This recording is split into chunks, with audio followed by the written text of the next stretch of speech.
Hello and welcome to state championship action at the Cross Insurance Center tonight. We have the this afternoon, I guess. We have the Class D girls state championship between the undefeated Valley Cavaliers and the 19-2 Central Aroostook Panthers. This is Gabe Mason. I am joined today by Cassidy Godin. Cassidy, we got a great one on deck here. Obviously a chance to see a great Valley team and a Central Aroostook team who's clawed their way to get here. What can you say about these two teams? Yeah, absolutely. We've watched Central Aroostook a few times here at the tournament here in Bangor, and you know they're led by some great young talent. They don't have a senior on their team, and their majority is an 8th grader and some 9th graders. So they're really just led by youth, and they're getting better and better every game that we've watched. And then on the other side, Valley, they're also young. They're led by 4 freshmen, an 8th grader, and 3 sophomores, with only 1 senior on their team as well. And they're undefeated. They're going into a competition here where they're going to be matched by some athleticism on the other side, but they have a great points per game effort, and they've obviously shown that with their 21-0 undefeated record. Yeah, and this Valley team has shown all year that they can compete with anybody. They dominated Class D South, not a lot of close games, and that was not due to the efforts of just the starters. The bench players are very good for this Valley team as well, could start on a lot of Class D rosters as well.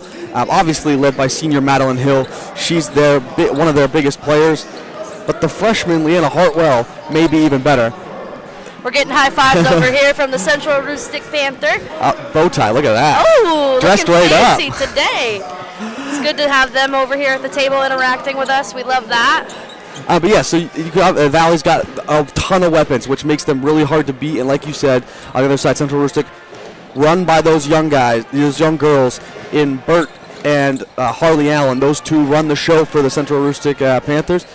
What can you say so far about the Central Aroostook? We saw them a lot this last week. What can you say about what this team has to do to win a game like this? Yeah, they got to play great defense, make every shot that counts. So, a lot of missed layups in the tournament, a lot of, nerves, and that comes into play when we're talking about two teams that don't have a lot of upperclassmen. You're talking about they don't have a lot of experience in a game like this. And, Central Aroostook does have 3 gold balls. Last win is in, 2020, but none of these girls were a part of it. No. So, and on the other side, Valley's never been in this position.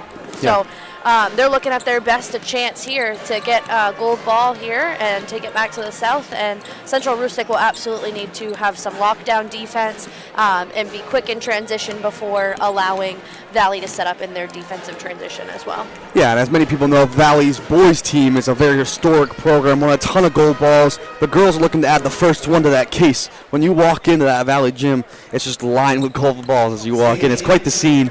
But the girls trying to add one to that case. Cassidy, why don't you read about some of our sponsors? Yeah, so thank you to Rouse Garage, Herring Brothers, Ames Chiropractic, Ideal Energy Solutions, Black Bear Crane, Harvest Moon Deli, Hammond Lumber, Kimball Insurance, Maine Highlands Federal Credit Union, Sarah Ryan Realtor with Next Home Experience, and Handy Stop for sponsoring Eastern Maine sports coverage of Tourney 25. And Hammond Lumber is our presenting sponsor. They're a 4th-generation, family-owned company with over 900 dedicated employees across 22 locations in Maine and New Hampshire. A trusted Maine building supply service and materials company serving industry since 1953. And Black Bear Crane is a family-owned and operated crane and rigging service provider located in Herman, covering the state of Maine with cranes from 27 to 240 tons. From roof trusses, HVAC units, steel and precast erection to modular homes and communications equipment, call 977-BEAR today. And now we're going to kick it over so you can see some of our great sponsors. We're going to go commercial break and be right back with you. My name is Rick Ames, and now we have an office in Dexter, which is what we consider our hometown now. We still have our office in Lincoln, and we're loving that.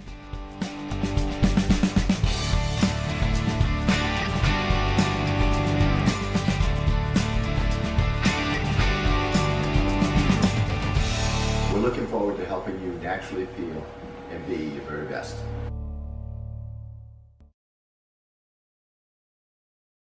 The Harvest Moon Deli yet?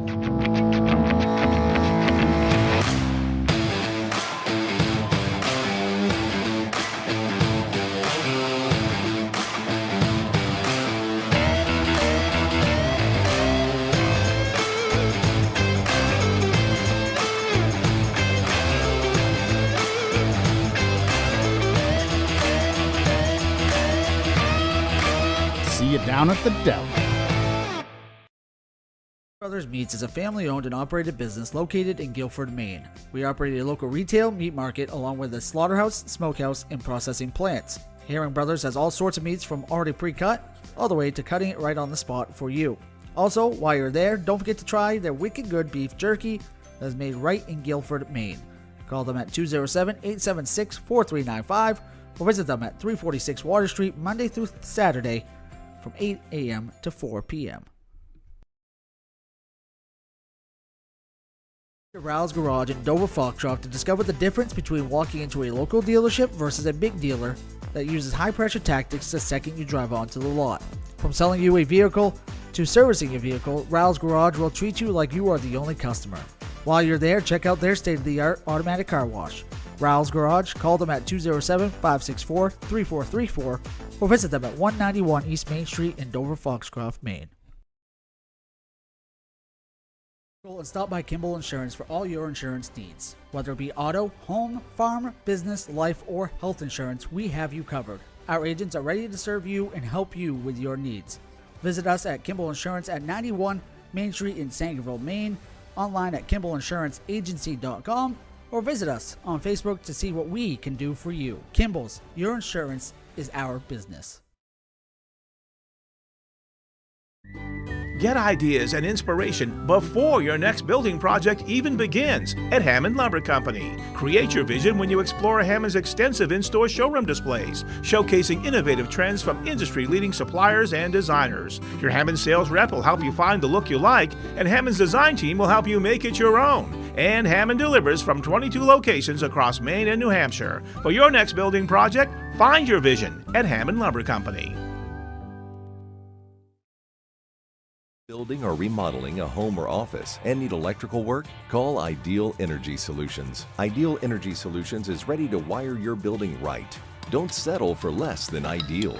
Go with Ideal Energy Solutions. Call today. Brothers Meats is a family-owned and operated business located in Guilford, Maine. We operate a local retail meat market along with a slaughterhouse, smokehouse, and processing plants. Herring Brothers has all sorts of meats from already pre-cut all the way to cutting it right on the spot for you. Also, while you're there, don't forget to try their wicked good beef jerky that is made right in Guilford, Maine. Call them at 207-876-4395 or visit them at 346 Water Street Monday through Saturday from 8 a.m. to 4 p.m.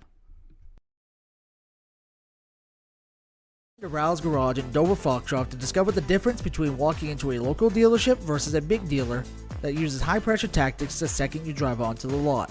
From selling you a vehicle to servicing your vehicle, Rouse Garage will treat you like you are the only customer. While you're there, check out their state-of-the-art automatic car wash. Rouse Garage, call them at 207-564-3434 or visit them at 191 East Main Street in Dover Foxcroft, Maine. Building or remodeling a home or office and need electrical work? Call Ideal Energy Solutions. Ideal Energy Solutions is ready to wire your building right. Don't settle for less than ideal. Go with Ideal Energy Solutions. Call today. My name's Rick Ames, and now we have an office in Dexter, which is what we consider our hometown now. We still have our office in Lincoln, and we're loving that.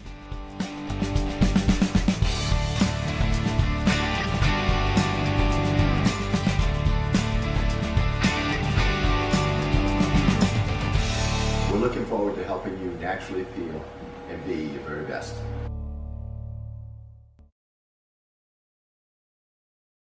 Been to Harvest Moon Deli yet?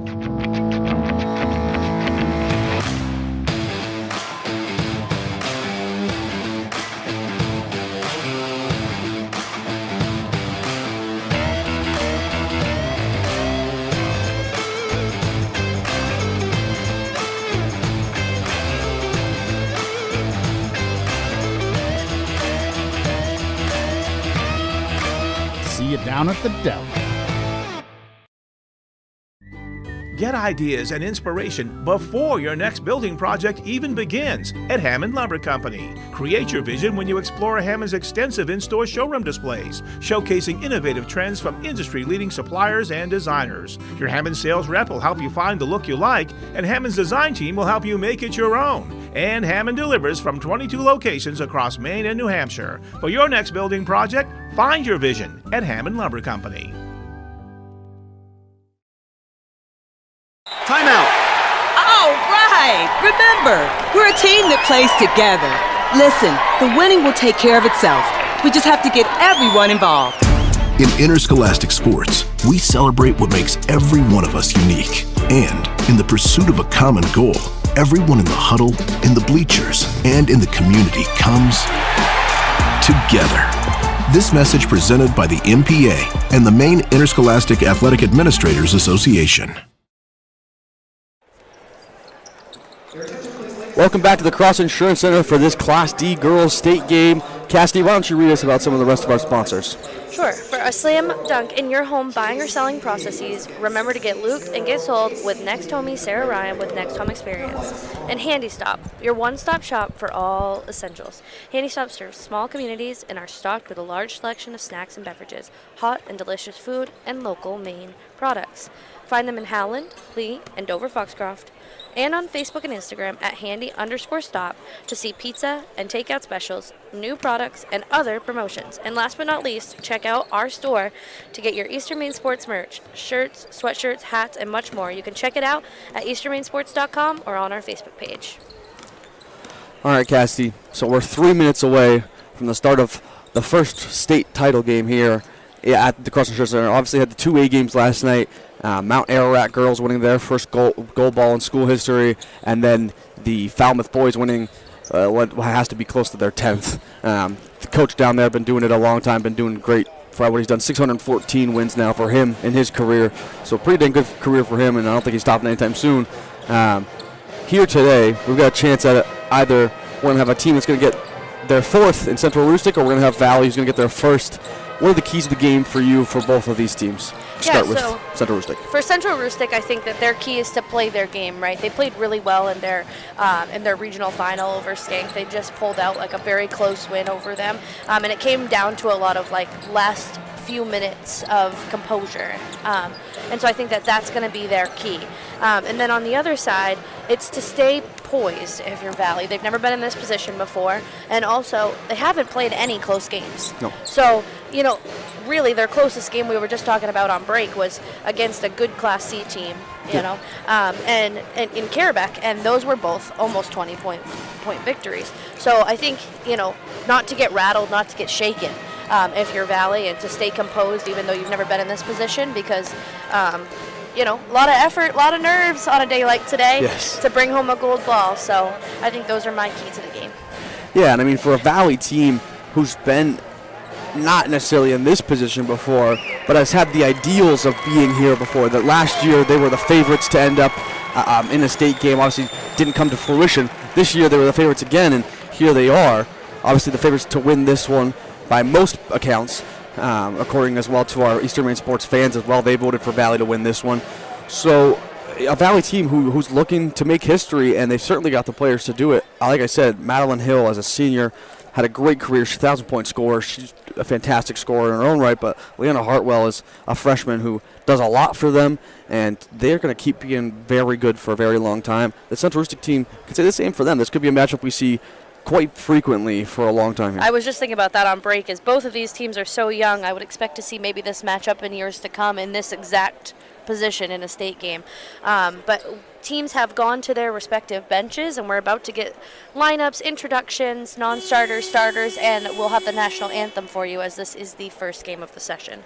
Absolutely, and we are going to kick it over to Bob Beetham Jr., who's on the PA today, and he will give us our starting lineups and such.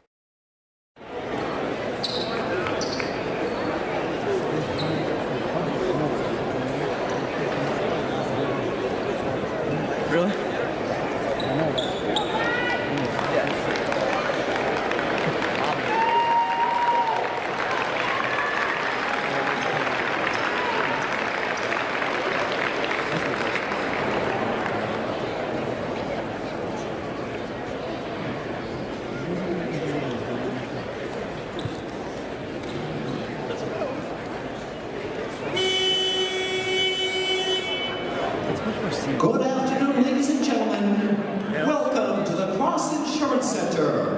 For the 2025 Maine Principals Association State Basketball Championships, presented by Ware Butler Building Supply, a division of Pleasant River Lumber.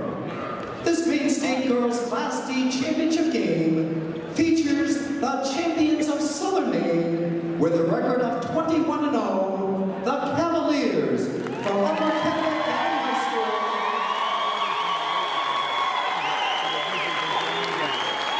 And the champions of Northern Maine with a record of 19-2, the Panthers from Central Aroostook High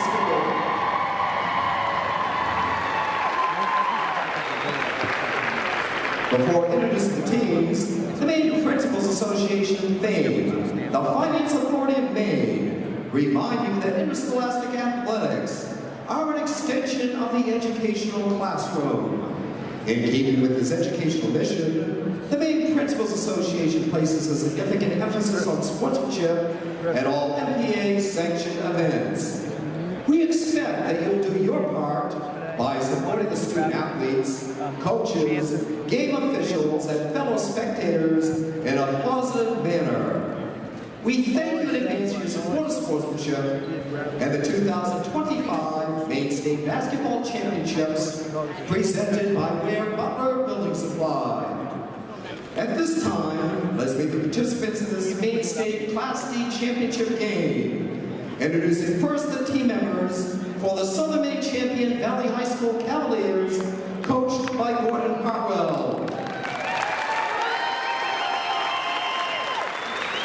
And in grade number 1, Carly Cates. Our freshman number 5, Delia Hill. Our sophomore number 11, Emily Manso. Our freshman number 12, Miranda Bean. Our freshman number 32, Raven Clark. And our sophomore number 42, Daisy Wright. And now we introduce the team members for the Northern Maine champion Central Aroostook High School Panthers, coached by Cody Tompkins. In grade number 2, Jillian Brass. In grade number 10, Ariana Grivois. Our freshman number 12, Aiden Kennedy. In grade number 14, Rebecca Shaw. In grade number 24, Jocelyn Moore. In grade number 30, Cheyenne Henderson. And in grade number 34, Piper Woolard.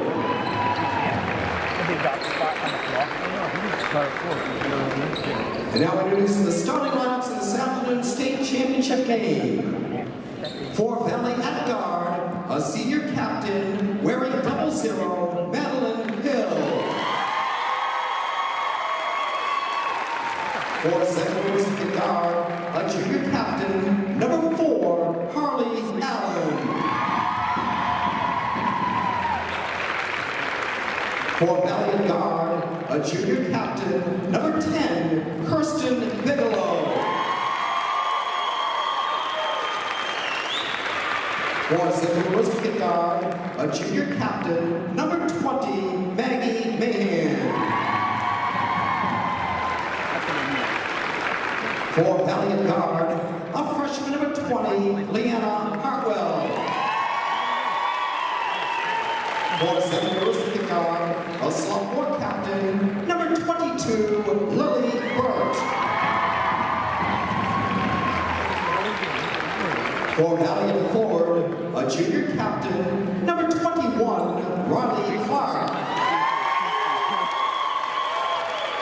For Central Aroostook at forward, a sophomore captain, number 32, Stevie Pierce. And for the Upper Kennewick Valley High School Cavaliers at forward, a sophomore number 24, Brianna Mills. And for the Central Aroostook High School Panthers at forward, a sophomore captain, number 40, Charlie Pierce. Officials for this game are Mr. Weatherby, Mr. Johnston, and Ms. Knights.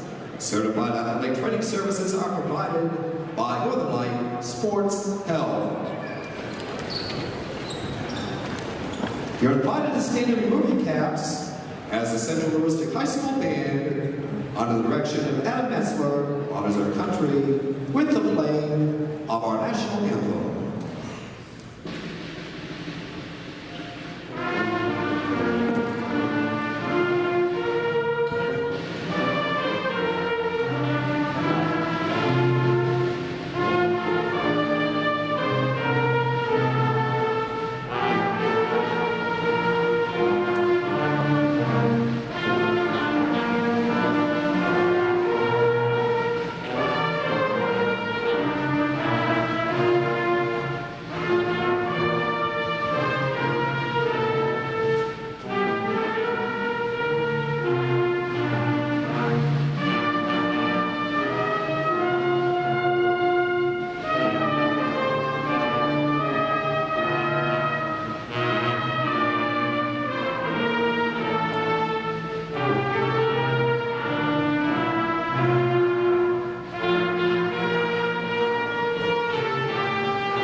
Well, you heard the starting lineups for both teams. Cassidy, why don't you reiterate the Valley starting lineup? Sure. So Madeline Hill, Kirsten Bigelow, Leanna Hartwell, Brianna Mills, and Daisy Wright are their starting 5. And for Central Aroostook, you've got Harley Allen, number 4, Megan Mahan, number 20, Lily Burt, number 22, Stevie Pierce, number 32, and Charlie Pierce, number 40. All right, and we'll have our tip-off very soon here at the Cross Insurance Center for this Class D Girls State Championship. Valley will look for their first state championship ever. Undefeated season so far, 21-0, facing the underdog, scrappy Central Aroostook Panthers. The tip will be between Charlie Pierce and Brianna Mills, it looks like. Can't see the number. 21, yeah. Riley Clark. And the tip goes to Central Aroostook off the rip, and Lily Burt immediately comes down, dribbles up top, resets the offense. Looked immediately to try and score, but smart idea to pull it out. She dribbles up top over to Mahan, over to, oh man, I can't see in the corner there. It was Harley Allen in the corner. Tried to give it back to Burt. Out of bounds off Burt. They got blocked by the players there and couldn't see who it was in the corner. Valley ball here. Leanna Hartwell kick it over to Madeline Hill. Back to Hartwell in the corner to Riley Clark. Down underneath, stolen away by Burt. She'll look to dribble up quickly. Both teams look to run early. Bumps right into Madeline Hill, puts the shot up, no good. Ball fought for, out of bounds, Valley ball. Quick, 40 seconds. We've had 3 possessions going on a 4th possession now. So very quick and fast-paced game. I think that's what we expected, these teams getting up and down. Yeah, no question. This Valley team likes to put up a lot of shots, put up 74 shots in their semifinal game in which they beat St. Dom's. And so far already, like you said, 3 possessions as we have a travel underneath by Leanna Hartwell. Goes Central Aroostook ball. Burt will inbound it. Had to give it to the ref first, didn't, so you're going to have to go back out of bounds and do it again. That's kind of what we talked about, is settling in with those nerves. We've had a few quick turnovers and getting those jitters out, because girls are playing for a state game right now. So yeah, and nobody on either roster has ever experienced a state game. So certainly a new experience for everybody on the court. Everybody's going to get those jitters out early and certainly showing early.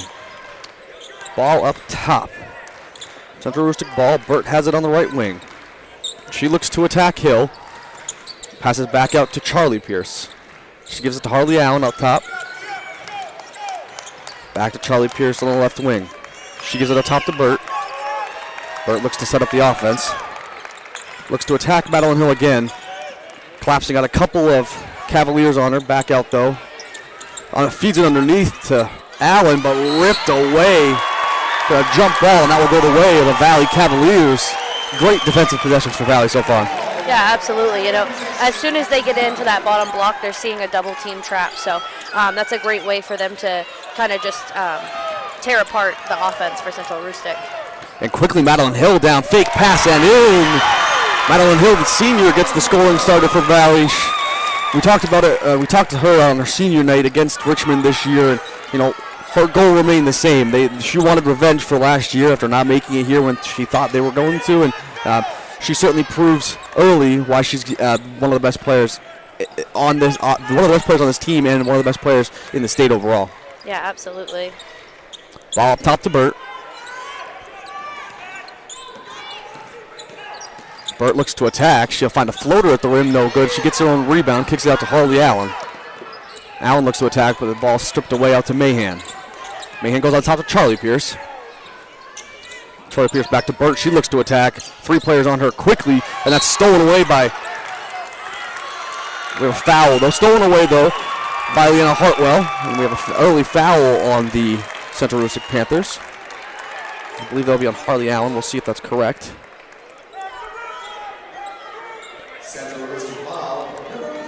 It is. Something to watch. She's definitely a key player for them. Before Bob could give who the foul was, Valley was already getting into their set. They like to move quick, and that never stops, and certainly keeping that pace so far. Try to skip pass over to Madeline Hill. She puts up a floater. No good. We got a foul, though. We'll see who it's on Valley. We'll see who it's on. Player-wise, looks like it's going to be on Riley Clark. We'll see if that's the case. It is. It's her first. Burt will bring it up for Central Aroostook.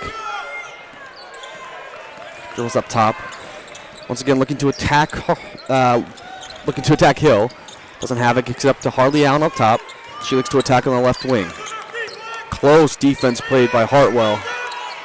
Tipped and stolen away by Valley. Riley Clark ends up with it, and they look to go quick. Madeline Hill up the left side. Feeds it underneath to Mills. She kicks it out to Hartwell. Her 3, no good. Fight for the rebound goes to Charlie Pierce, but they call a jump ball, though it will go the way of the Central Aroostook Panthers. Yeah, good positioning there for Charlie Pierce. She definitely had positioning. She boxed out, and she had, she had position there, so good effort for her. Certainly been a battle on both ends, as it's still 2-0 with 4:30 roughly left in this quarter, so certainly been a defensive battle to start. Burt looks to attack. Tries to find Allen outside, but Hill rips it away. Ripped back away by Burt. She tries to put it up, blocked, but a foul by Valley. And if that's on Riley Clark, that's her second, and that would be a huge, quick second foul. And it is on Riley Clark.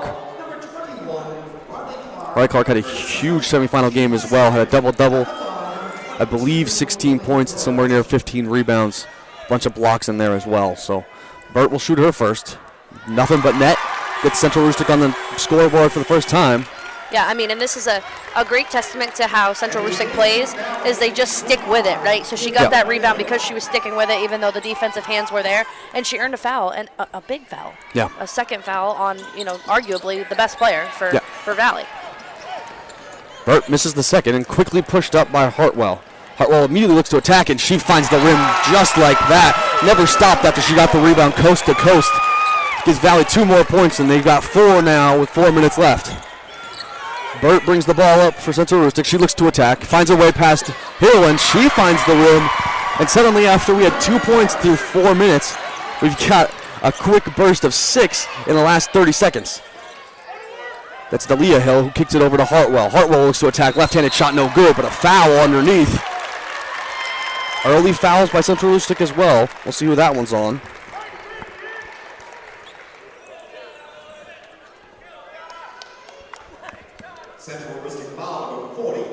Charlie Pierce is first, as Hartwell will go to the line for 2. Her first, nothing but net. Extends the lead back out to 2 for Valley.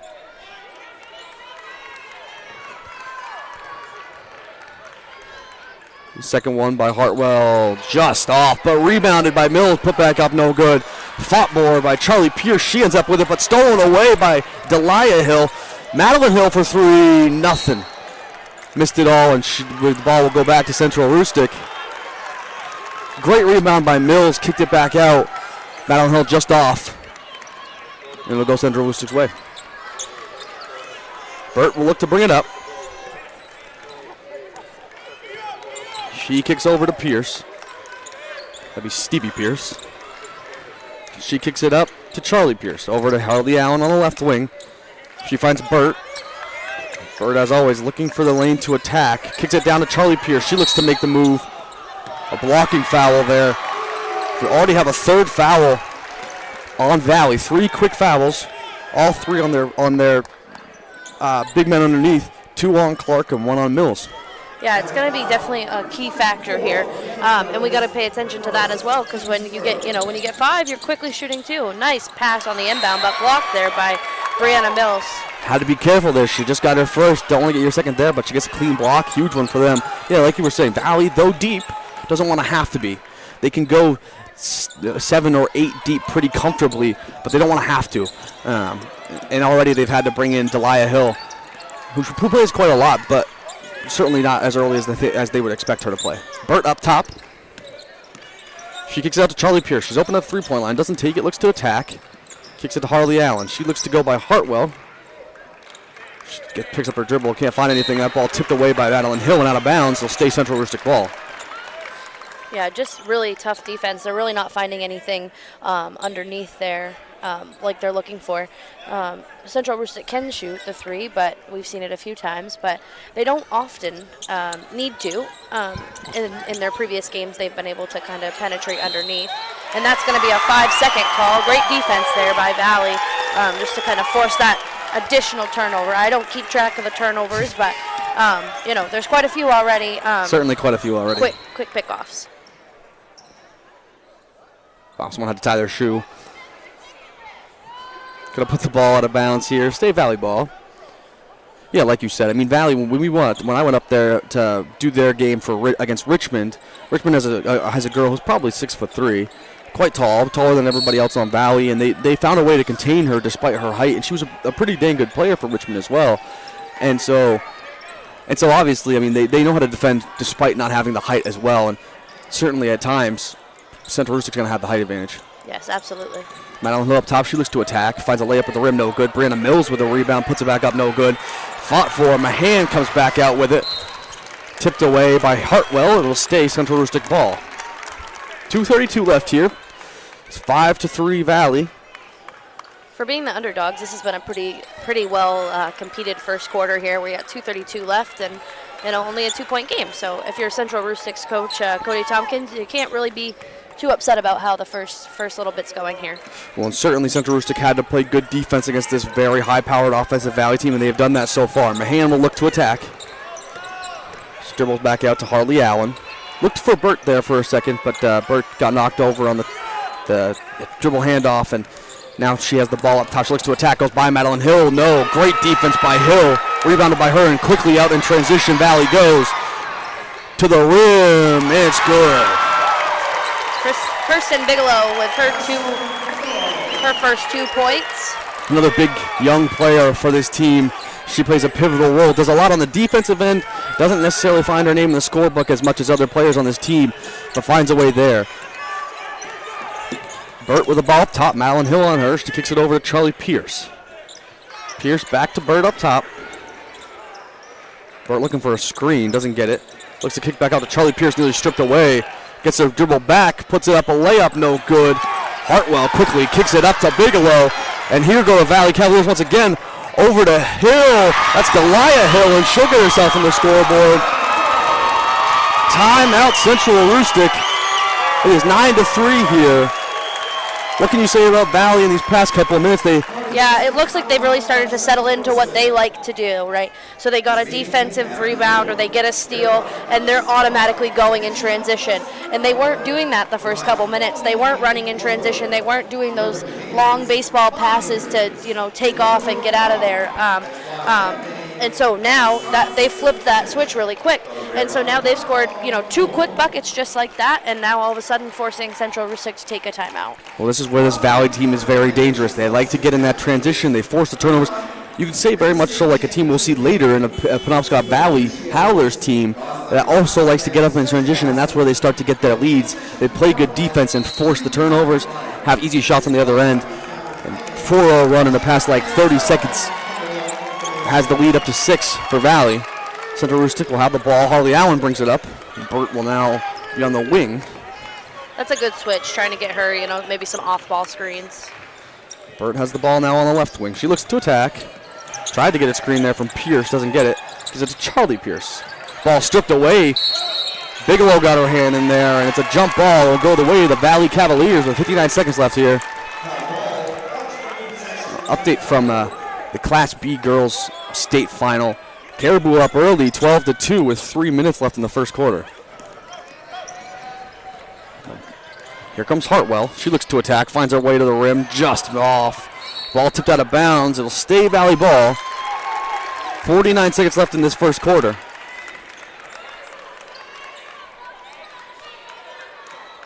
Bigelow will inbound. She gives it to Hartwell. Hartwell thought about it, gives it back to Bigelow. She shoots the three, just off. Mills, though, on the rebound again. Burt, after the miss by Mills, will get the rebound, and she looks to push. Slows it down now. On top of the key, Burt is. Gives it over to Charlie Pierce. Pierce to Allen. Allen looked for Burt on the cut, didn't have her. Burt gets the ball back, though, in the left corner. Back up top to Allen. She gives the ball to Pierce. Stevie Pierce with the dribble, gives it over to Mahan. She attacks, put the left-handed floater up and good. What a shot by Mahan. Clock ticking down. Valley looks to push, try and get one last shot. Madeline Hill with the ball. She looks to push it up, finds herself at the rim, misses the jumper. Charlie Pierce with the rebound. That's how this first quarter will end. Valley 9, Central Aroostook 5. We'll be right back with you from the Cross Insurance Center. Timeout. All right. Remember, we're a team that plays together. Listen, the winning will take care of itself. We just have to get everyone involved. In interscholastic sports, we celebrate what makes every one of us unique. And in the pursuit of a common goal, everyone in the huddle, in the bleachers, and in the community comes together. This message presented by the MPA and the Maine Interscholastic Athletic Administrators Association. Welcome back to the Cross Insurance Center. It is 9-5 Valley after one. It was a slow start to that first quarter. Certainly changed as we progressed further. It seemed like everybody seemed to settle down.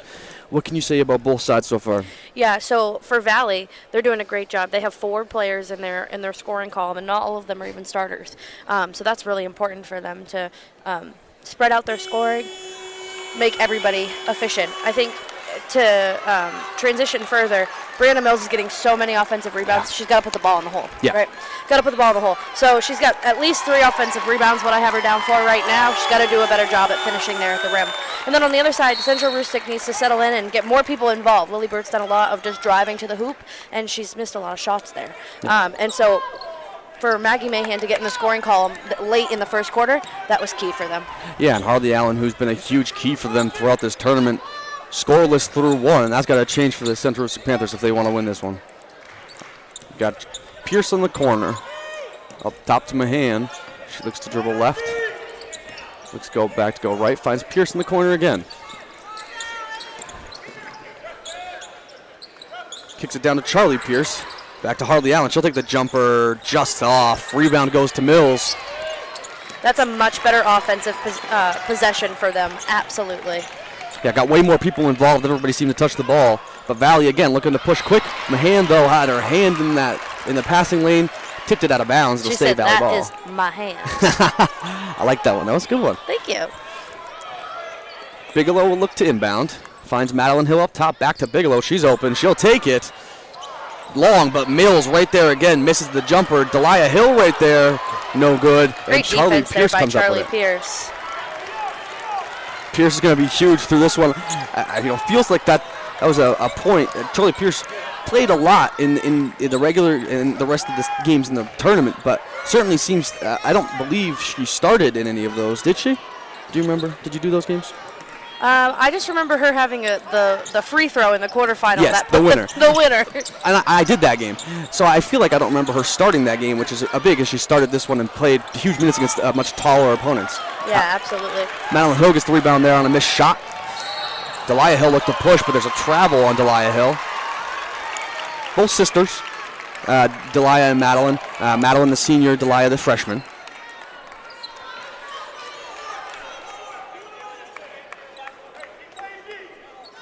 The Central Aroostook ball. Charlie Pierce will inbound to Burt.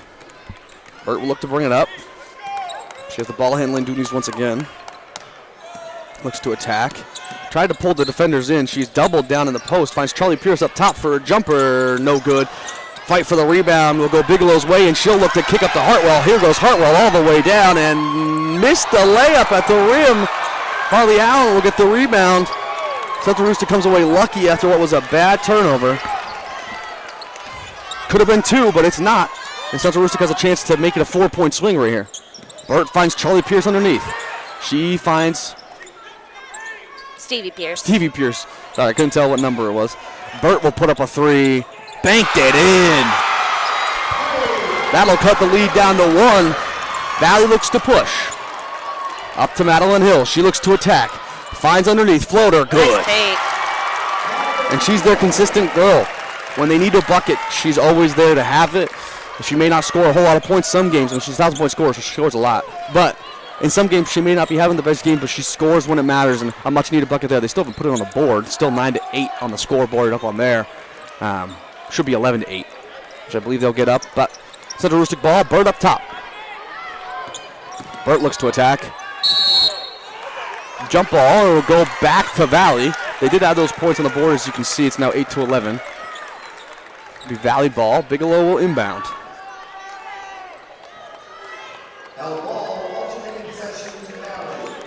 Hartwell will bring it up. The Central Aroostook seem to have extended their man defense. Finds Mills underneath. She does the turnaround, no good. Delia Hill there, but poked away. Charlie Pierce will get the rebound. She's been huge so far for them. Charlie Pierce has. She's pulled down 5 boards already. She's not in the scoring column, but it doesn't matter. She's keeping Brianna Mills off the scoring column the other way, so that's just as many valuable points. Yeah, that's the biggest point for her to be in this game, is to get those rebounds from Brianna Mills and keep her off the glass, and she certainly has done that, although Mills obviously has a pretty good amount herself, but Charlie Pierce is certainly taking them away as well. Bird up top. Looks to set up something on the offense. Over to Charlie Pierce in the corner. Back to Burt on the left wing. Looks to attack Hill. Kicks it back out to Pierce. Gives it back to Burt. Right now looking like more of an isolation offense. That first possession, like we mentioned, it was a very good first possession in the quarter, but now it's been all Burt since then. There's going to be a foul. We'll see. If this is on Mills, it'll be her second. If it's on Hill, it'll be her first. It is on Hill. It'll be her first foul of the game. Valley's first this quarter. Something else that they did in one of those possessions here to start the second quarter that I thought was really effective is they had Lily Burt just kind of drive down the sideline here. That made a collapse of a defense and allowed an open shot. It didn't get them 2 points, but I think that's something else they can kind of pay attention to. Checking in for the game to Valley is Daisy Wright, number 42. The second one missed by Burt. Both missed by Burt there. Quickly, Hartwell gets it, kicks it up to Bigelow. She looks for Hill. Hill will look to attack. She finds a layup at the rim, blocked, but gets her own rebound. Gets her own rebound after being blocked again and puts it in. Burt and Pierce both with blocks on that, but Hill with 2 of her own offensive boards and put it back in. Extends the lead out to 5. Central Aroostook needing a bucket badly. Finds Harley Allen on the 3-point line. Bounces nearly in. Mahan right there, though. She puts the putback in and gets a much-needed bucket for Central Aroostook. The lead back down to 3 for Valley. They look to run. Bigelow brings it up. Over to Delia Hill. She finds underneath Right back out to Delia Hill. She'll put up a 3 off. Rebound for Stevie Pierce. And Burt looks to run. Poked away, though, by Bigelow. That might go back. Yes, it is. It's going to go back to Valley. Yeah, I think that tip went off of her foot. Out of bounds. And a great defense, like I said in the first quarter. Bigelow may not put a whole lot of buckets up for them early, but she's a great defender. Usually put on the best player, and it changes the way teams go. Finding Bigelow in the corner, wide open for 3. She drains it. Can't leave her open. As I say, she doesn't score a whole lot. She puts a 3 in, and she got 5 on the day. Burt comes down with it, looking for an answer. Valley up 6 here with 3 minutes left in the half. Over to Stevie Pierce on the right wing. She thought about the 3, gives it back to Charlie Pierce, and goes back to Stevie Pierce. Burt looking for the ball. Can't get it. Mahan looked to drive there on Bigelow. Not always going to work on that one. Back up top to Mahan. She looks to go on her again. Find herself open underneath. Blocked, though, at the rim by Miranda Bean. And Valley looks to run. Hartwell to the rim and one. Bigelow to Hartwell for 2 more and a chance at a third to extend this lead to 9 late in this second quarter. I think you may see a timeout here shortly. Yep, he called it right now. Where does he said it? He heard you. Yeah, they need a timeout. They got to settle back down. They were open underneath for a bit there, but don't have to force it, right? No. And there's a lot of forcing underneath right now that's happening for Central Aroostook. They got to get back into that kind of effortless passing to each other that they are so good at, that just kind of lulls the defense into thinking that they're not doing anything, and then all of a sudden someone will be open. Well, that's what we saw from the Central Aroostook team through 3 games in the tournament last week, was they are a very good team. Yes, they have Burt and Harley Allen, but they are a very good all-around team. They pass the ball well, and today they just have been lost on offense outside of Burt and Allen. They just don't know who to pass it to. They seem to just be looking for Burt and Allen, and if they don't find them, they don't know what to do with the ball. Gotta settle them down. And Harley Allen hasn't even scored. Yeah. So Maggie Mahan has had a couple of buckets there, but the rest of the points have come all from Lily Burt. And obviously, you want her to score a majority of your points. She's one of the best players on the floor. She's going to score a majority of points, but it can't be forced like it has been so far. She has had to force in every single bucket, had to work extremely hard for every single bucket, and that's not going to be sustainable for a whole game, especially against a Valley team who's as deep as they are. Yes, absolutely. You'll see a lot of fatigue coming of that. Yeah, no question. That practice as well. Hartwell will look to finish the and one. She does. Extends the lead to 9 with 2:29 left in this second quarter. Burt will look to bring it up. Slowing the pace. I think it's probably what Coach wanted to talk about, is slowing the pace down, get into our sets, and try and get an open shot. Burt still dribbling up top. Madeline Hill giving her a little bit of space. Kicks it over to Allen. Allen gives it to Charlie Pierce up top. Charlie Pierce picks up her dribble, finds Mahan. Mahan looks to go right, gives it back to Pierce up top. Burt looking for the ball. She wants to reset everything and try and get back into this set and see if they can get an open shot. So here comes the set. Burt up top, waiting for Allen to come off the screen. She does. Allen back to Burt. About a minute come off so far this position. Burt back to Allen. Allen looks to kick it to Stevie Pierce. She does. Looks to kick to Burt. Madeline Allen kneeling to the steal. Madeline Hill, sorry. Harley Allen will have it. She looks to give it back to Charlie Pierce. Pierce will get it. Over to Stevie Pierce. Stevie Pierce back to Burt. About a minute and a half come off on this possession. Central Aroostook certainly looking to slow the pace. Stevie Pierce looks to attack. Stolen away, though, by Daisy Wright, and Valley will look to push. Here comes Hartwell. She's going to take it right to the rim, and good. This lead is extended to 11.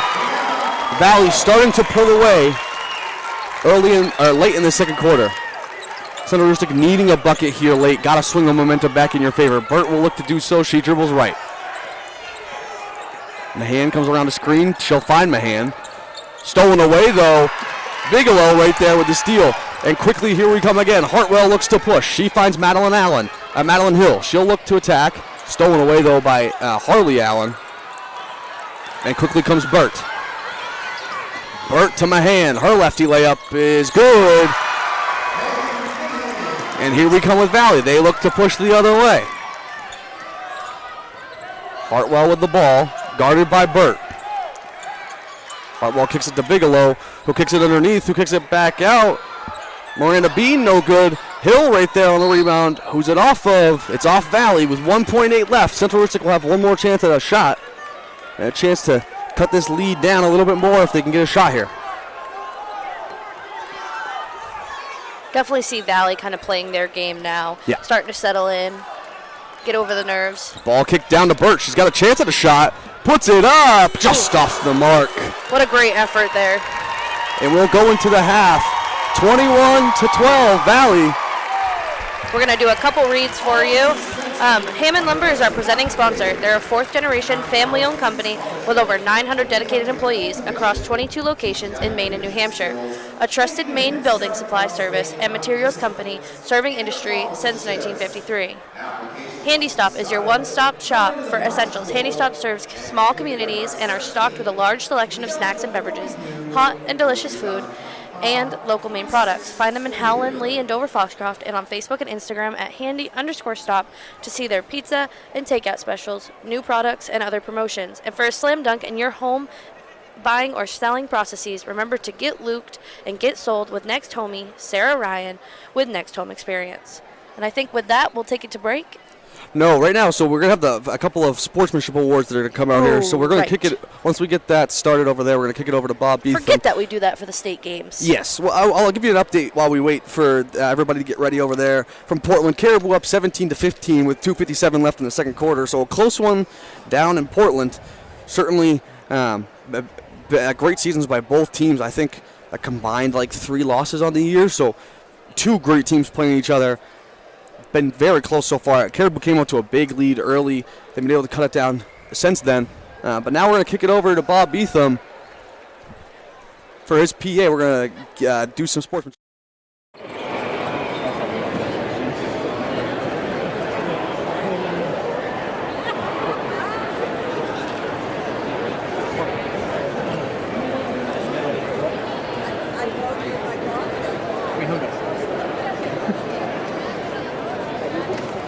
Ladies and gentlemen, today we celebrate the 50th anniversary of the inaugural high school girls state basketball championships in the great state of Maine. Representing the Maine Principals Association today, Executive Director Mr. Mike Barnum and Assistant Executive Director Mr. Mike Bisson. Please draw your attention to the court as members from the 1975 Class D teams are introduced. In the 1975 Maine State Girls Basketball Championship for Class D, East Grand High School defeated Richmond High School by a score of 49-41 to claim the first Class D Girls Basketball state title in Maine's history. Today, we proudly present all members who played the championship game with a coin commemorative of that historic tournament. Now let's meet the players. Joining us from the Richmond High School team, Coach Richard Crossman, players Joe Ellen Lancaster Scribner, Becky Schoberg Shields, Marian Catherine Anderson, Joan Kenny, Pat Wista Roulette, Karen Gasper, Team Manager Jean Kenny McGigan,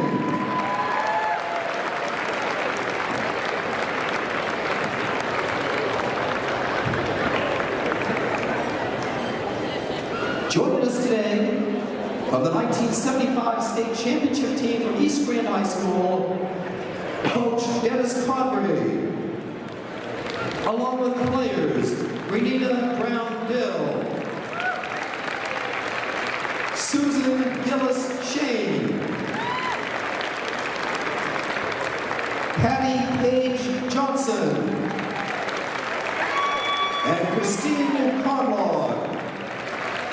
Let's give both teams a round of applause, even louder than when they heard in front of the state championship crowd 50 years ago today.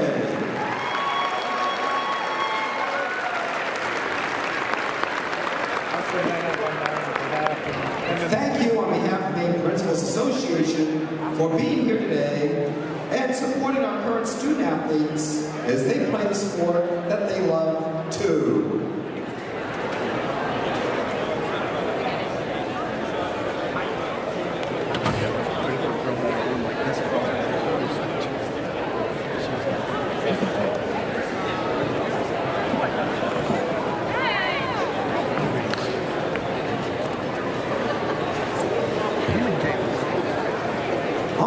Maine Principals Association of Fame, the Finance Authority Maine, it is an honor this afternoon to present sportsmanship banners in girls basketball.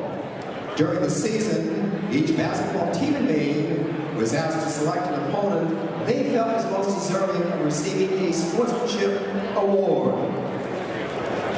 The schools we recognize with the Sportsmanship Award have displayed respective coaches, players, and officials, fair play, honesty and integrity, and a true love for the game of basketball. Making the presentations this afternoon, on behalf of the Maine Principals Association, are Matt Rosignol, Athletic Administrator at Van Buren District School, and Rick Sinclair, Athletic Administrator at Herman High School. We are pleased to recognize today, in girls Class B North, the Huskies of Maine Central Institute. Here today to receive the award is Coach Michael Savage and Meg Thompson, along with players Shelby Jordan,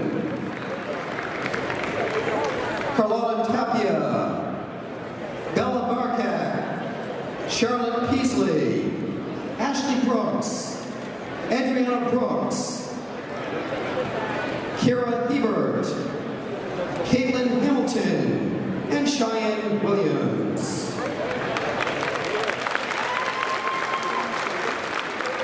Congratulations to Maine Central Institute.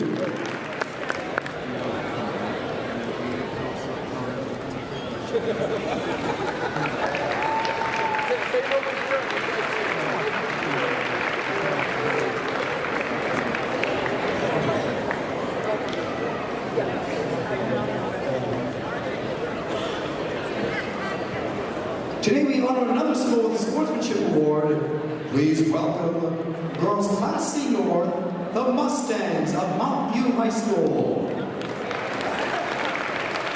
Here to receive the award from Mountview, coaches Wilcox, Coach Anderson, along with players Lily Parsons, Madison Bennett, Emily Richards, Julia Richards, Elizabeth Littlefield, Emma Hurd, Olivia Kirby, Olivia Turner, Audrey Garnett, Jaden Dodge, Savannah Lorenz, Ariana Burdine, managers Brooke Anderson and Devin Cartier.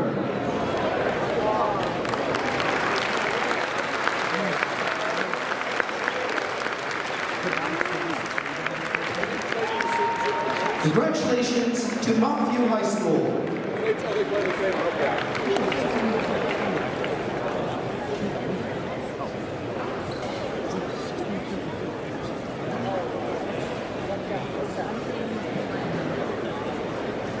We also recognize in Class C Girls North, the Warriors from Fort Kent Community High School.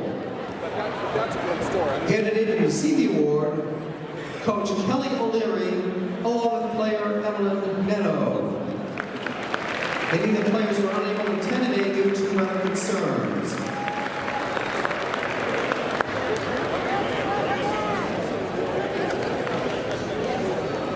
Once again, congratulations to the Warriors of Fort Kent Community High School. And stop by Kimball Insurance for all your insurance needs. Whether it be auto, home, farm, business, life, or health insurance, we have you covered. Our agents are ready to serve you and help you with your needs. Visit us at Kimball Insurance at 91 Main Street in Sangerville, Maine, online at KimballInsuranceAgency.com, or visit us on Facebook to see what we can do for you. Kimball's, your insurance is our business. Brothers Meats is a family-owned and operated business located in Guilford, Maine. We operate a local retail meat market along with a slaughterhouse, smokehouse, and processing plants. Herring Brothers has all sorts of meats from already pre-cut all the way to cutting it right on the spot for you. Also, while you're there, don't forget to try their wicked good beef jerky that is made right in Guilford, Maine. Call them at 207-876-4395 or visit them at 346 Water Street Monday through Saturday from 8 a.m. to 4 p.m. Rouse Garage in Dover Foxcroft to discover the difference between walking into a local dealership versus a big dealer that uses high-pressure tactics the second you drive onto the lot. From selling you a vehicle to servicing your vehicle, Rouse Garage will treat you like you are the only customer. While you're there, check out their state-of-the-art automatic car wash. Rouse Garage, call them at 207-564-3434 or visit them at 191 East Main Street in Dover Foxcroft, Maine. Been to Harvest Moon Deli yet?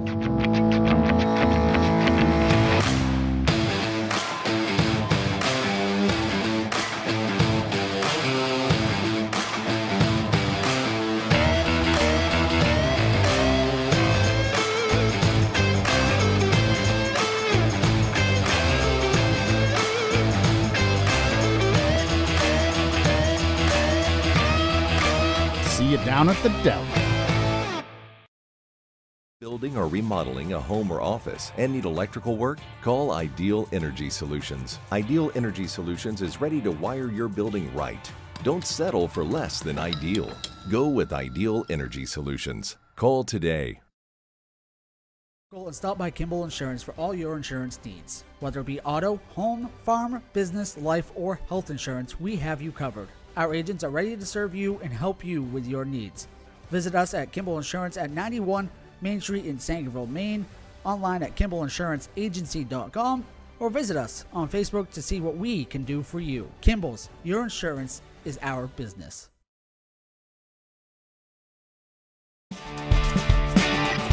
My name's Rick Ames, and now we have an office in Dexter, which is what we consider our hometown now. We still have our office in Lincoln, and we're loving that.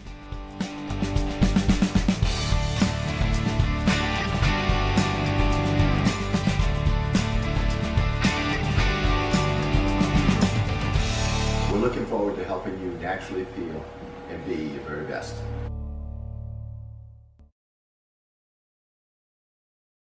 Timeout! All right! Remember, we're a team that plays together. Listen, the winning will take care of itself. We just have to get everyone involved. In interscholastic sports, we celebrate what makes every one of us unique. And in the pursuit of a common goal, everyone in the huddle, in the bleachers, and in the community comes together. This message presented by the MPA and the Maine Interscholastic Athletic Administrators Association.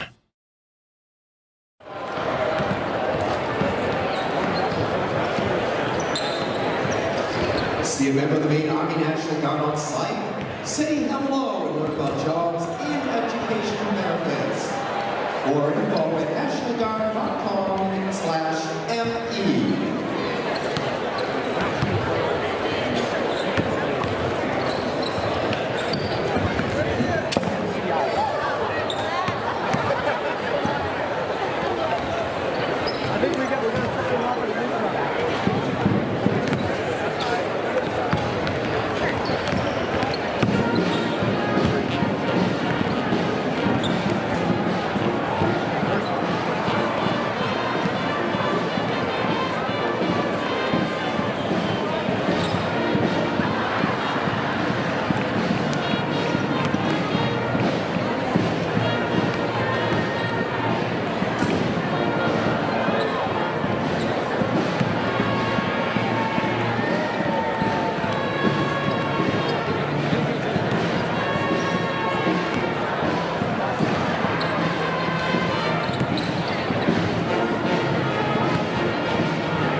Responsibly is as crucial as supporting our athletes. If you feel differently, you drive differently. Together, let's keep Main Road safe for all. Just drive.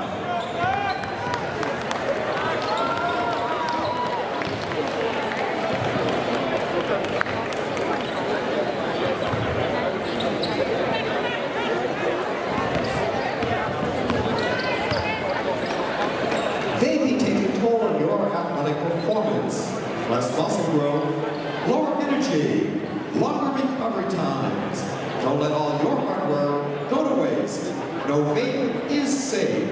Learn more at vapefreemaine.com.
Teams first and third quarter. At the line of 40, Charlie Pierce.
Entering the game for Valley, number 42, Daisy Wright.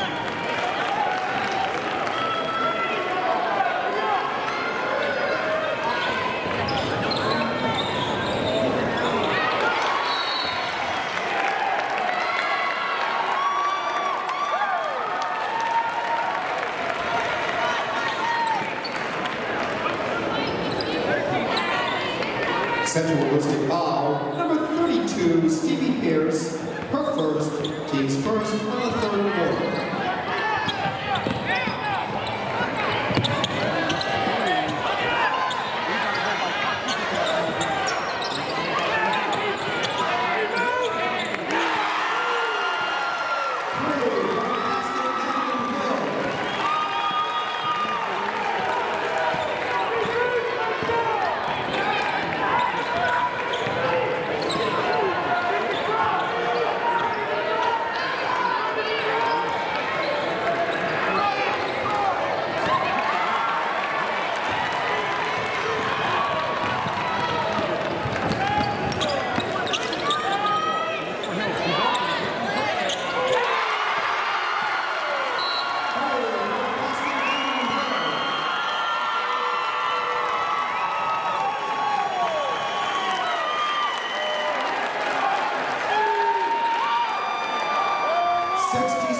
Timeout called by Central Aroostook. Hey fans, want to level up your future? There's money available right now to help pay for education and training after high school, including tuition-free community college in Maine.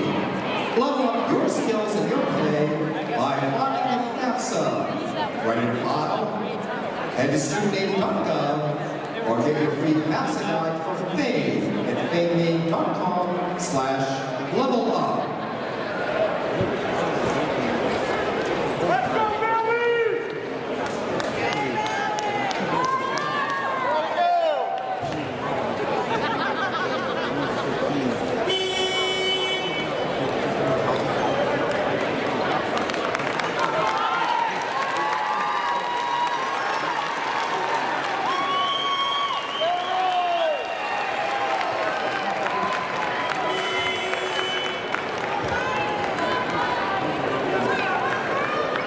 TV broadcast had to come back. I could hear that through my headset. That was loud. That one just... Wow.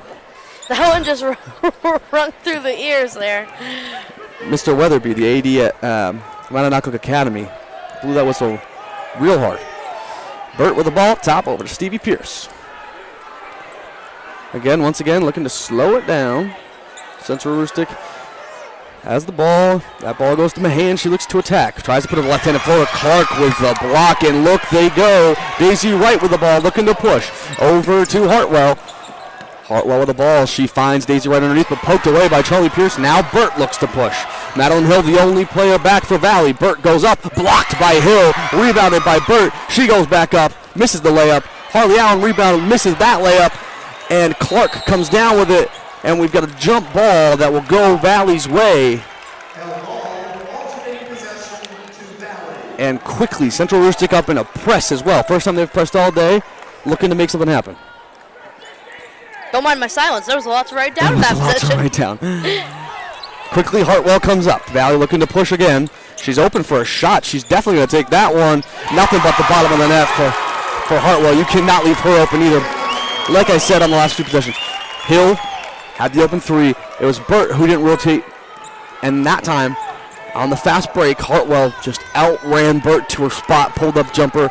Burt, you can see it on the offensive side as well. She is gassed.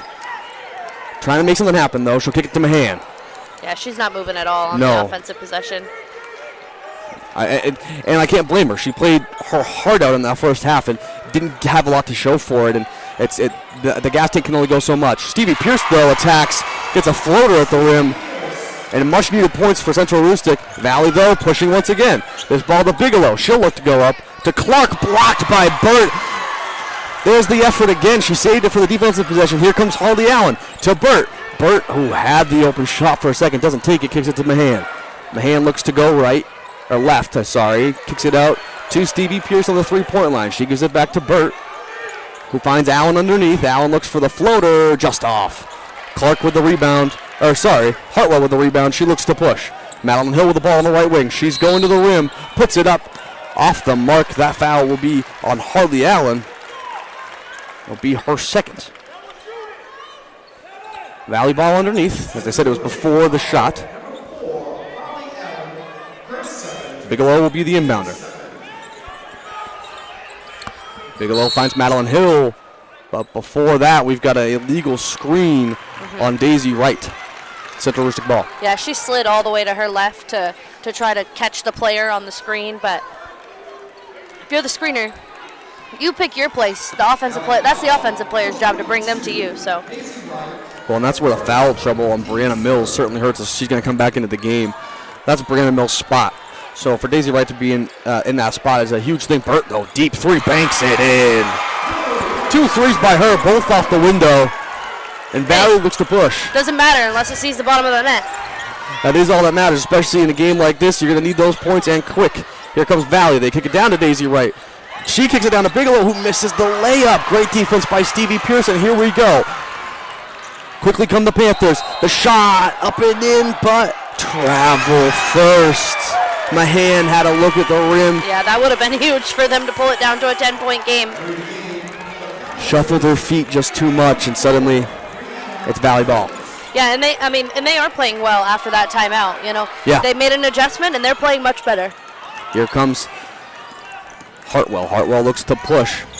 She looks for Mills underneath. Gets Bigelow. Bigelow to Clark. Clark to. Oh man, this passing is going quick. Madeline Hill up top. She pulls up a jumper just short. Battle for the rebound underneath. Charlie Pierce comes away with it, but it looks like it's going to be a jump ball, which will go the way of Central Aroostook.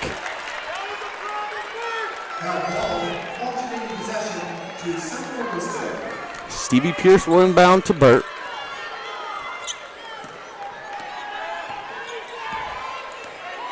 Burt will look to continue the run for Central Aroostook. Once down, I believe 17, now 12.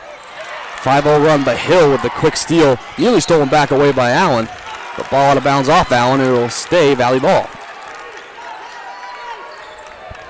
Bigelow will inbound. Got to be careful here if you're Central Aroostook that there's no overhead pass that they're looking for getting back in defense. They can do it. They have the arms to get that ball up quick.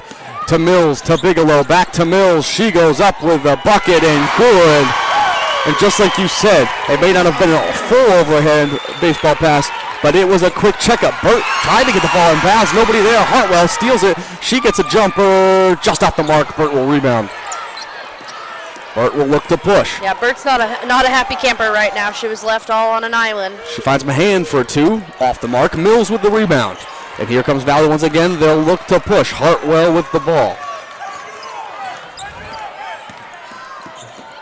Hartwell to Clark. Clark finds Bigelow across the court. Tries to kick it down to Mills. Mills saves it in, but her foot may have been on the out of bounds. It was. And it'll go Central Aroostook ball.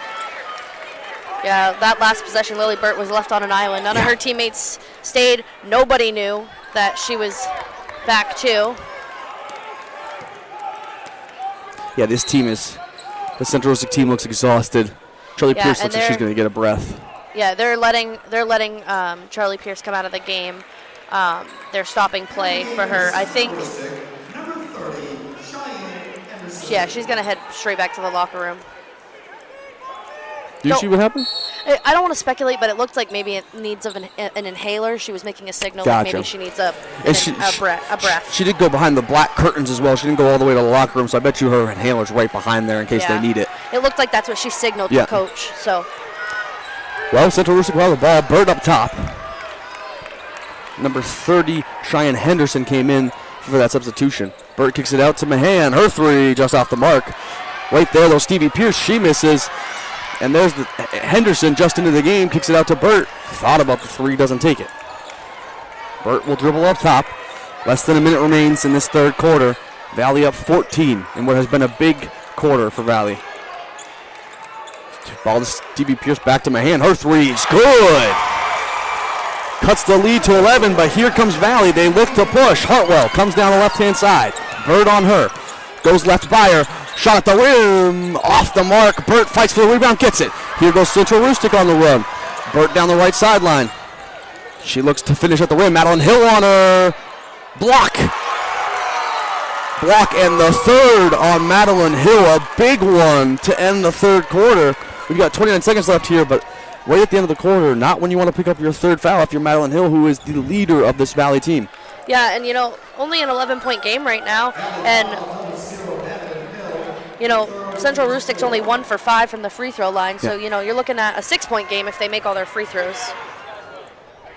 But I think, she misses her first one there, Lily Burt does, but I think that's going to key into the exhaustion, right? Yeah, 100%. So hard to make free throws when you're just gassed, when you have nothing left in the tank and you're fighting so hard just for every possession, and then you get frustrated with yourself that you're like, oh my goodness, I can't even make these. So. And Burt, who's typically a very good free throw shooter for them. Bigelow open in the corner, her three up and no good. Rebounded by Clark though. Clark kicks out. Hartwell for three, just off the mark. Battle for the rebound. Stevie Pierce gets it. She'll look to push. 10 seconds remain in this third quarter. She finds Burt. Burt with the open three, gets the player in the air, goes by everybody and misses a shot at the rim. It's going to stay Central Aroostook ball though. That was a great move there by Lily Burt. Just a little hard off the rim there. And that's the exhaustion, right? That's where the exhaustion shows the most, is when you're going into the lane on a fast break with a layup, and when you're at the free throw line is when you need your legs the most. Burt back to Allen, trying to get it up at the end of the buzzer, no good, and we'll end this quarter 31-20. What a game it has been. Valley had the big run to start the third quarter. Central Aroostook chipped away, made it back down to 11 to end the third quarter. What does Central Aroostook have to do to win this one? Yeah, they have to come back with a lot of fight. It would be key to see Charlie Pierce come back into the game for them. Yeah. I'm not sure. I don't want to speculate anything. She is in the huddle right now, not on the bench to be checked in, but she is in the huddle at least. Yeah, and they need to, make every single possession matter. Yeah. Right now, they're unfortunately not finishing some easy buckets that they normally do finish. Yeah. And so that's something that they also need to work on.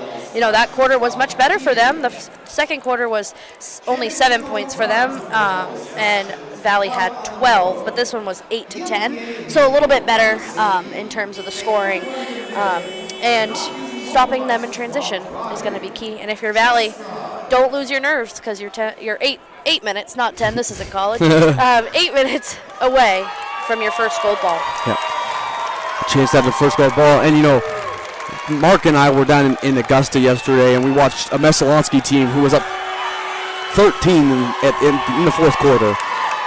Only up 7 with a minute and a half. Up 7 with a minute and a half. I think up 13 with roughly 4 minutes left. They were 4 minutes away from their gold ball, and they lost it in overtime. Obviously a great performance by Falmouth and Mahan, but something's got to happen here similar for Central Aroostook. They've got to find a way to win it. Yeah, just chip away, one possession at a time. Hill will look underneath to Clark. Ref looked like they thought about calling the travel. They didn't, and instead there's a foul up top. I believe that'll be on the hand of Central Aroostook.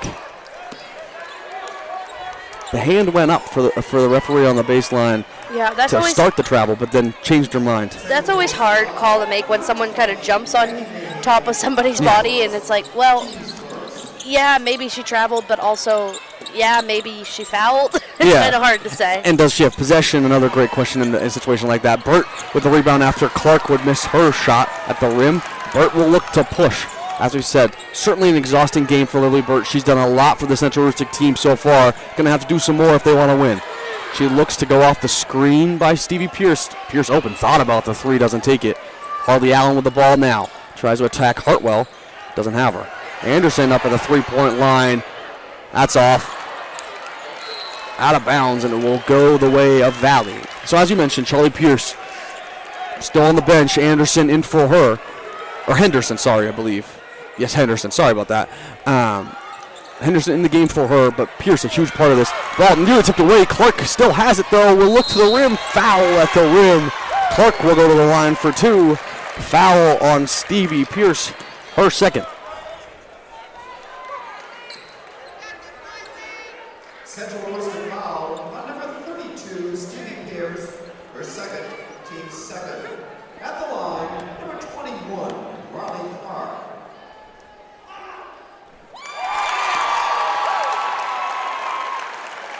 And an update from Portland. Class B girls, Caribou up 31-19 with just about a minute and 50 seconds left in the third quarter. Madeline Depper got 15 so far on that one, leading her team so far. Second off for Clark. Mills underneath with the rebound. She misses the putback, gets her own rebound and puts it in. Mills been on every single offensive board today, and it's been important. I believe that may be her first or second points of the game. That's her second bucket of the game, Yeah. but 10th rebound. Burt attacks and gets to the rim. She'll put up two and answer. Here comes Valley quickly. Bigelow up down the court. Hartwell will find her. Bigelow slows it down to Mills, though. Looks to put it in just off the mark. Rebound by Stevie Pierce. Burt will have it now. Looks to push. You know, and if you're Valley, I don't know that you need to be pushing up and trying to get a fast break, especially if you're not confident you're gonna get that bucket, because that's just giving more possessions back to Central Aroostook. Got to be hard though for a team who typically does that all year. Harley Allen puts up the three, misses. Battle for the rebound. Madeline Hill strong defensive rebound, and they look to push once again. Bigelow with the ball. She slows it down. Finds Clark. Clark thought about a jumper. No. Mills up to Madeline Hill for three, just off the mark. Stevie Pierce with the rebound and foul on Clark, which will be her third. You know, and that's kind of what we talked about, what I just said. I think you're right. It's hard. That's been their pace all game, so I don't know that slowing it down is something they're familiar with. And all year. Right. Even when they're up, they like to push the ball. Not that they shoot a lot when they push the ball, but they like to push the ball basically all the time. Obviously, they can still do it in the half court, but they love to be in a high-paced game, so hard to kind of break it out of the habit, especially in a big moment like this. Yeah, but so far that's led to a couple open possessions here for Central Aroostook. Harley Allen with a deep three, just off the mark. Burt saves it, but right to Madeline Hill, and they look to run. Hill with the baseball pass to Bigelow, right in stride, and they put it in. Bigelow with her own points after a beautiful pass from Madeline Hill. That was a great baseball pass all the way down the court. She went about, what do you say, like 70 feet or so? 70 Gotta feet? be close to that. I mean, a beautiful pass by Madeline Hill. She's been doing that her whole career and doing it on the biggest stage tonight. Charlie Pierce underneath looks to make a move. What a move that was. Finishes a shot on the block after a couple of, give a little Hakeem dream shake on him. And here comes Valley. Hartwell looks to score, kicks it to Hill, tipped by Burt. Burt stole it from Hill. She'll have an open layup on the other end and finish it. And the lead's down to 10. Nearly stolen away on the inbounds by Harley Allen, and here come Valley. They won't slow it. Oh, hard screen there. Burt laid on the ground, looks like she's in pain.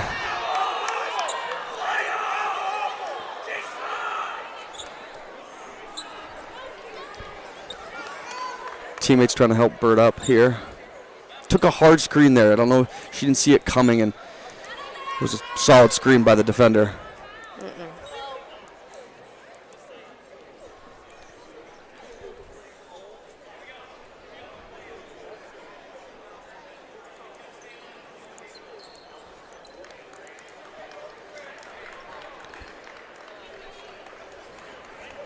Medical staff and coaching staff here to help Burt.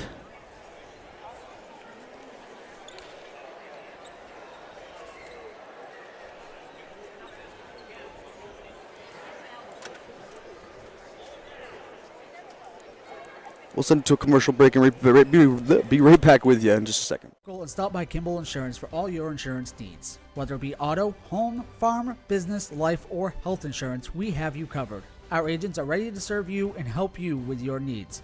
Visit us at Kimball Insurance at 91 Main Street in Sangerville, Maine, online at KimballInsuranceAgency.com, or visit us on Facebook to see what we can do for you. Kimball's, your insurance is our business.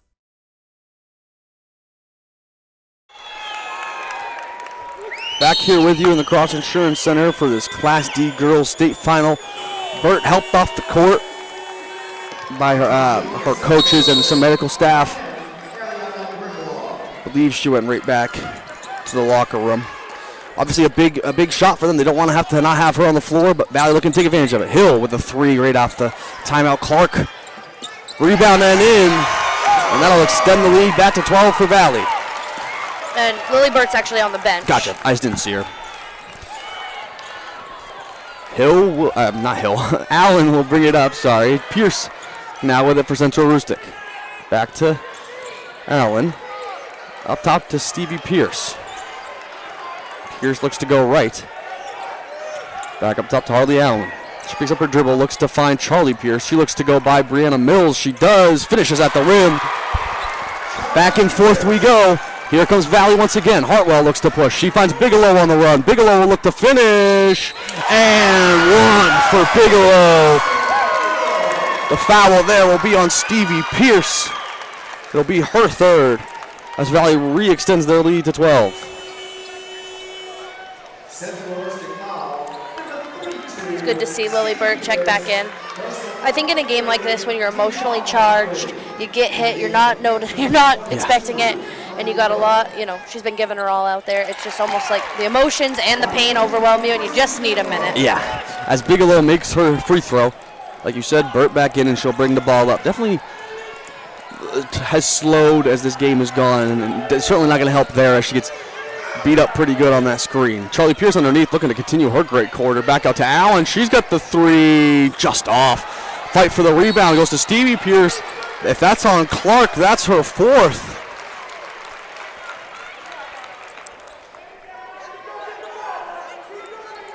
And it is.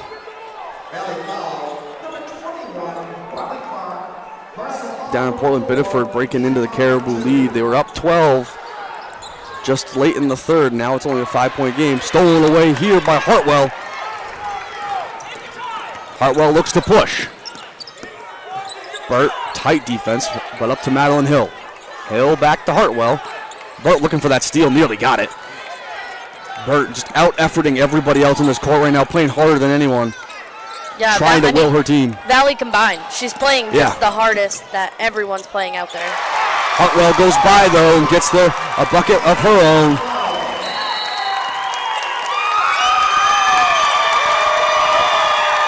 As we got a timeout here by Central Aroostook, a 60-second timeout.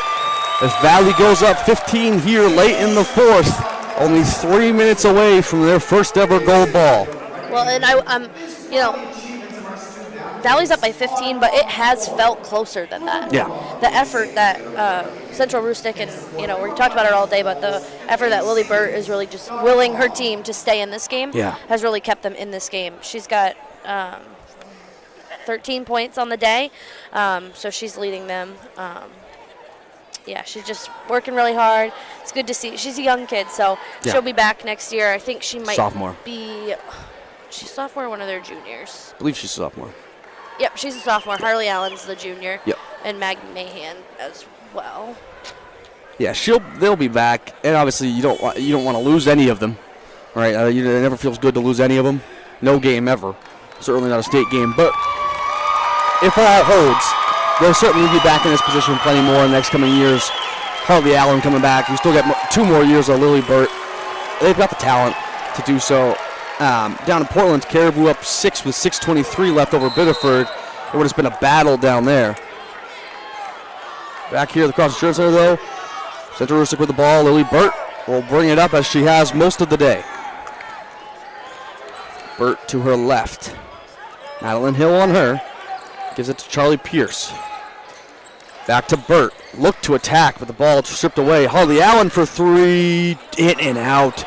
Harley Allen had a couple of shots like that today, just not worked out for her. Burt got the rebound. They called a foul there. I think it's on Leanna Hartwell. If it's on Hartwell, it's only her second.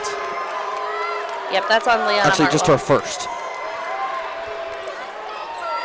And to no surprise, but who caused that was Lily Burt. Was in there fighting for a rebound. Stevie Pierce with the 3, no good. Rebounded by Bigelow. And Valley looks to run. No different than the rest of this game. Hartwell looks to attack. Burt contests. Blocks the shot, but a foul on Burt at the rim. Her first in this one. She kind of turned around like, hey, buddy, I blocked that. Yeah. With the effort she's put in, you almost want to reward her for the effort and just let it go, but obviously can't do that if you're a ref. And going to the line here. Rattles in. The first one does for Hartwell.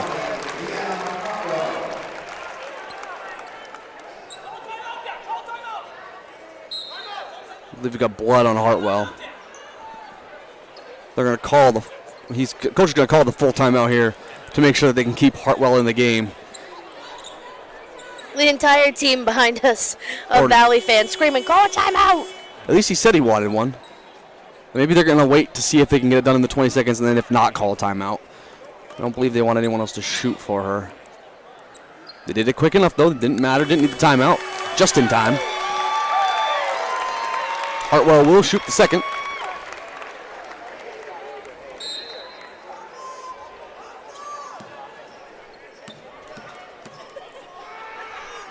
Hartwell second. Nothing but net. The lead extended to 17 for Valley. They can sniff it. Valley faithful starting to, feel a little rowdy in here. They're starting to realize that this is probably happening for them. Yeah, that gold ball sitting on the scores table on the opposite side of us, waiting to be hoisted by one of these teams. If it holds, Valley will hoist it, but certainly not over yet. Battle from underneath. It's going to be a tie-up, I believe. Yes, and it'll stay Central Aroostook ball.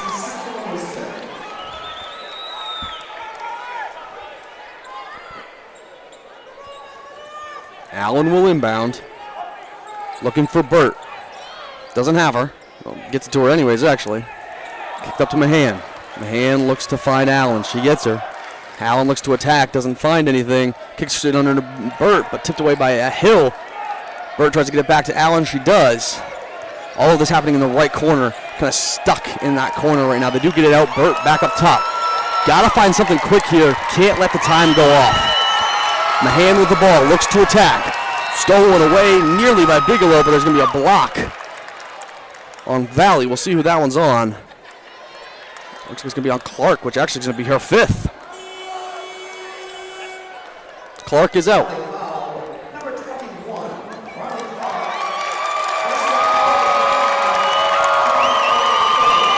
She finishes with 2 points on the day, 3 boards, 2 steals, an assist, and a block. After a semifinal game where she had a pretty gosh darn good game, had a good game here, just in foul trouble for most of it. Didn't allow her to get in her rhythm. Stolen away by Bigelow. Quickly up the court to Madeline Hill, and an exclamation point on what has been a great game for Madeline Hill. She puts in the layup, and Bigelow, who has been huge for them all season, having the night of her life so far on both ends of the court. Burt will bring it up. Going slow. Burt looks to attack, tries to go by. 3 defenders basically on her. Hartwell with the rebound. She looks to push it up to Delia Hill. Everybody in the Valley crowd told Delia Hill to shoot, but instead they'll kick it out to Madeline Hill and look to spread the rest of this clock off. There's smiles on the faces. Tears, I think. Has to be. Oh, tie up there. Hold on to each other. Just a little hug. Delia Hill with the ball now to Madeline Hill up top. As the time expires. Less than a minute away from Valley's first ever girls gold ball. Will add to the trophy case that sits right before the gym up in Bingham. Hartwell up top. Now to Delia Hill. We had a great moment in the senior game for Madeline Hill. Her sister Delia Hill came in for her. And now they get the ultimate trade-off as one graduates and the other begins their career. They can both say they were state champions together. In the excitement, they can't even hold it back. The girls out there are just like overwhelmed. You can tell that they're just overwhelmed. They've almost run over the half-court line about 5 times. But Bingham, you have your first girls state championship. 47-28, Valley wins it over Central Aroostook and completes the undefeated season, going 22-0. Their largest margin, their smallest margin of victory, maybe this one at 19. Domination all year long, and it never stopped. What a game for them. We're going to see them come and take the nets down, and what a moment for their only senior. And Madeline Hill immediately, their only senior, ran up to her grandfather, gave him a big old hug. Grandfather is the coach. Ran right up to her, jumped in his arms. They got the moment together. Nothing more special than that. We're going to kick you over, as I believe Bob Beetham is about to give us the things. They're going to shake hands first as they get the nets prepared and everything, and then we'll kick you over, and you'll be able to hear all of the awards given to each team as once again Valley with their first ever state championship. Central Aroostook, great tournament, won the Northern Mains. Great run by them. Still young, will be back. Yeah, I expect to see this matchup. Yeah. You know, I don't want to say it, but it might be a matchup in the same going here. So we're going to kick it over to the PA, and it will be interesting because obviously Valley supposed to go to the under 100 club, and Central Aroostook would stay in D. Yeah.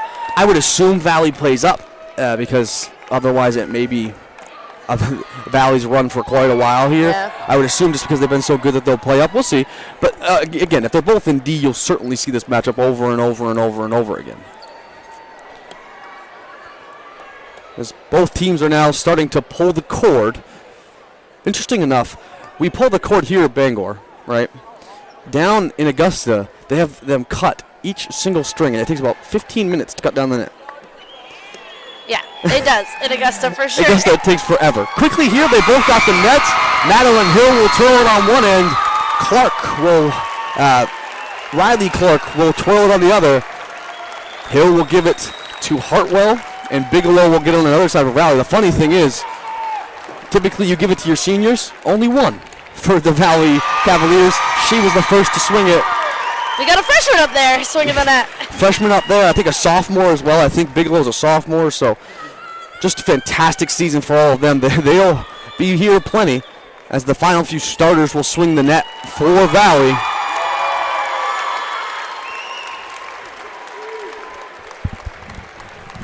And down in the south in Portland with 2:25 left, Caribou up 7.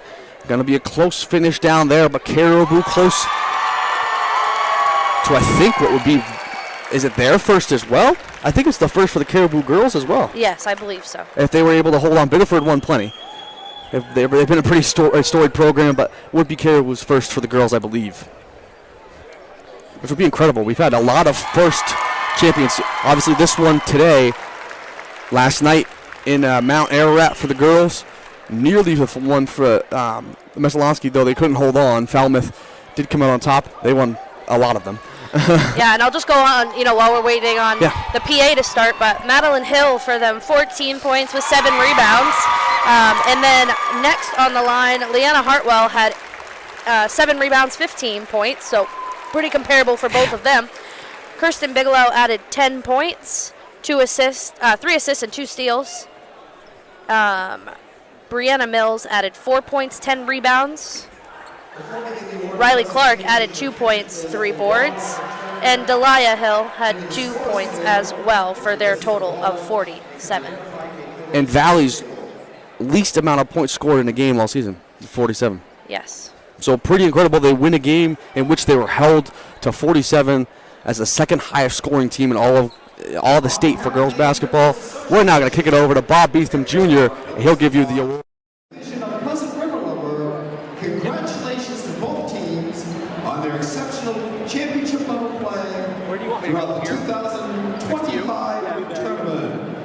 The collective commitments you made this season and over the past 2 weeks of the tournament last a lifetime. As you think back to your tournament experience with your teammates, coaches, families, and friends, may you take with you pride your efforts on the court.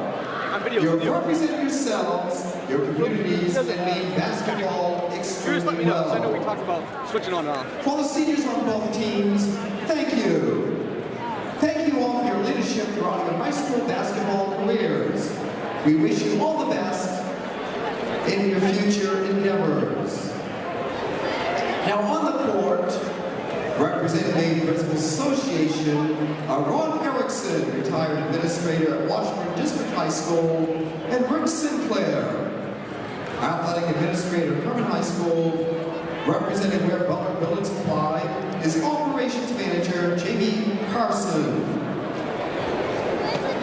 To begin the awards presentations, I would ask head coach, I'm going to head out with you just in a second. assistant coach, Jeff wanted me to get him something. Emily Langsford from Central Aroostook High School. Jeff wanted me to get. Please come forward to present He's going to get information. awards.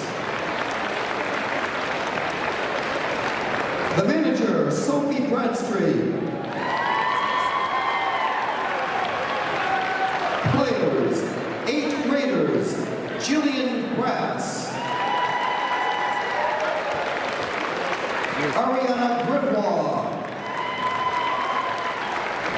Rebecca Shaw, Jocelyn Orr, Cheyenne Henderson, Piper Bullard, freshman Aiden Kenny,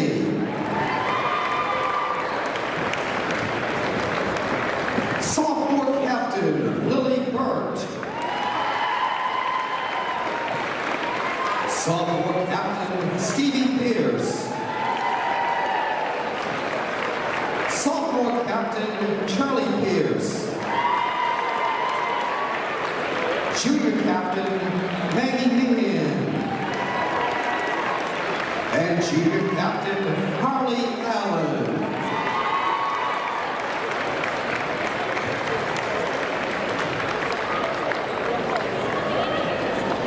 At this time, I'd like to have the coaches and captains please come forward. On behalf of the Maine Principals Association and Rear Butler Building Supply, it is our pleasure to present the runner-up plaque for the 2025 Maine Class D Girls State Basketball Championship to the Central Aroostook High School Panthers. Congratulations.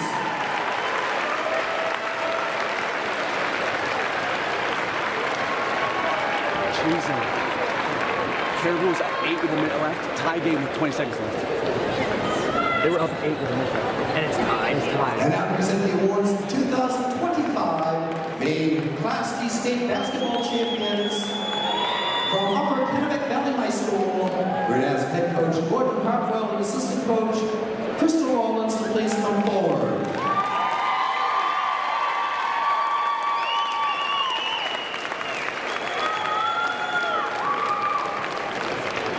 Freshman manager, Isabella Clark.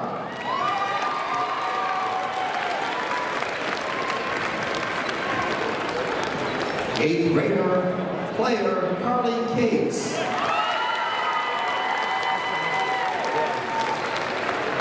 Freshman from Valley, Raven Clark. Miranda Bean. Delia Hill.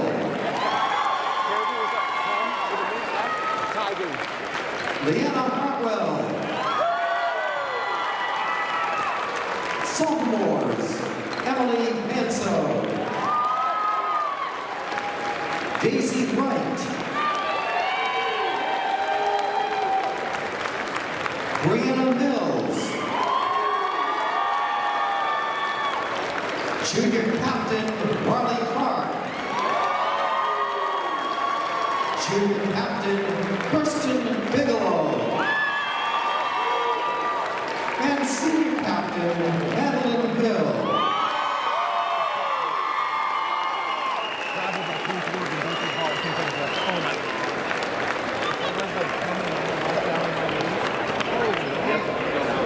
Turnover. We're gonna have to watch that one and get the second game. Your band. The end's right here. At this time,